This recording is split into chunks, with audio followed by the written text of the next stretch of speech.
So today I just wanted to take a quick look at the Paul Lynde Halloween Special. This did originally air in 1976, and of course, for those of you who are not familiar, I believe it was Paul Lynde who played Samantha Stevens' uncle, if I'm correct. So we do have a witch-themed show. We also have the Witch from the Wizard of Oz. We've also got Witchy Poo. So what I thought was really, and of course Witchy Poo from HR Puffin stuff. Wow. But what I thought really interesting here is that you do get the characters pulled together, known for playing well-known witches, for a Halloween special. And of course, Paul Lynde is of course one of those persons with a very distinct voice. When I first started watching this, it was driving me nuts because I'm like, I know his voice. He's voiced a cartoon. I'm like, it's a cartoon I used to watch all the time, and I couldn't remember. And it just wasn't clicking for the life of me. I just finally cracked him. Like, I asked someone, and they're like, oh, he was the rat in Charlotte's Web. And I'm like, you know, it had driven me nuts all day. But he definitely has one of those very distinct voices. He's not one of those people, you know, you hear his voice, you're going to forget. But yeah, up until recently, I did not know he did. I did not know he voiced cartoons. It's just the voice was just so familiar because it's something I had heard throughout my youth. I know, totally off topic. Sorry, but yes, the special does open up with a montage of Paul Lynde just continuously getting the holidays wrong. He starts off dressed up as Santa Claus. He's decorating a Christmas tree. He's singing.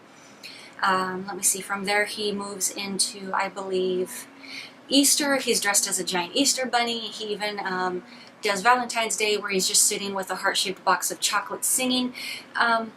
You know, it's just very funny to me. Meanwhile, his maid or his housekeeper is coming out telling him every single time, wrong holiday, and he responds with, you know, go prune the trees, go dust, you know, go do some housekeeper thing. You know, not necessarily that it was meant to be, you know, I guess you could say misogynistic, you know, she is a housekeeper, but, you know, I guess you can say it's also just a sign of its times, you know, male-dominated world and whatnot. And maybe, you know, I'm just probably being too 2010 mindset by putting, you know, modern-day thought processes on something that, you know, probably wasn't even geared in that angle. Meanwhile, you guys are rolling your eyes thinking, shut up and tell us about the Halloween special. You're going off topic again. So, okay, let's get back on topic here. So the housekeeper, I guess just so they can get away from all of the hullabaloo from the Halloween festivities and whatnot, she decides that they're going to go out to her sister's house just to spend a quiet evening in the country. So this happens to be pretty much, I guess you could say, a haunted mansion type setup. So the sister winds up being Witchy Poo, and the housekeeper is, of course, I do not remember her name. Was it... I know modern day name is Elphaba, but I cannot recall if that was the original character's name, the evil witch from the Wizard of Oz. And of course you do have Paul Lynde as the male witch. So their whole shtick is they're getting together to show to everyone that witches are not all that bad and that they get a bad rap. And you know, they're good people and they're fun. Which, you know, I really loved the setup of this Halloween special. It's very much a product of its time. It's set up as a variety show. You basically had Paul Lynde open up the show with a stand-up comedy routine. But yes, you do get little like skits, song and dance numbers. You've even got live performances.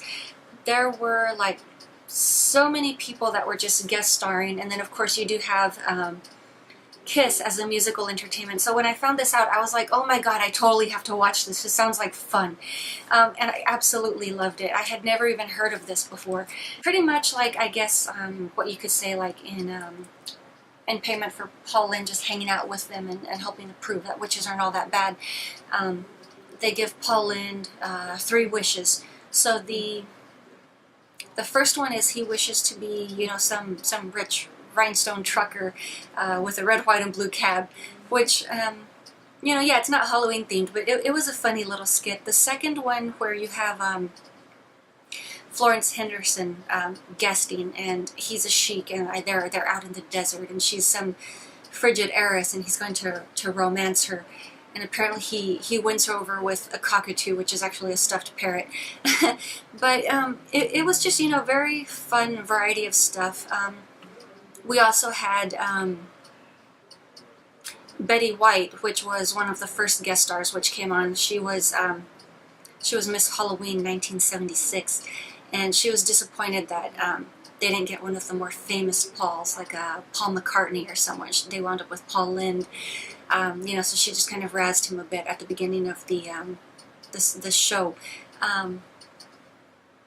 But, you know, I mean, Betty White's totally, you know, in my mind, she's a big deal. You know, she's the funny old lady with, you know, the very blunt mouth, and I love her for that. And then just seeing her as a younger lady, and I think at the time she was playing the rude woman on the Mary Tyler Moore show.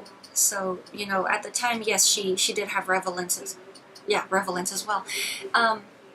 But yeah, I mean, to me, it was just fun, like, oh, it's Betty White.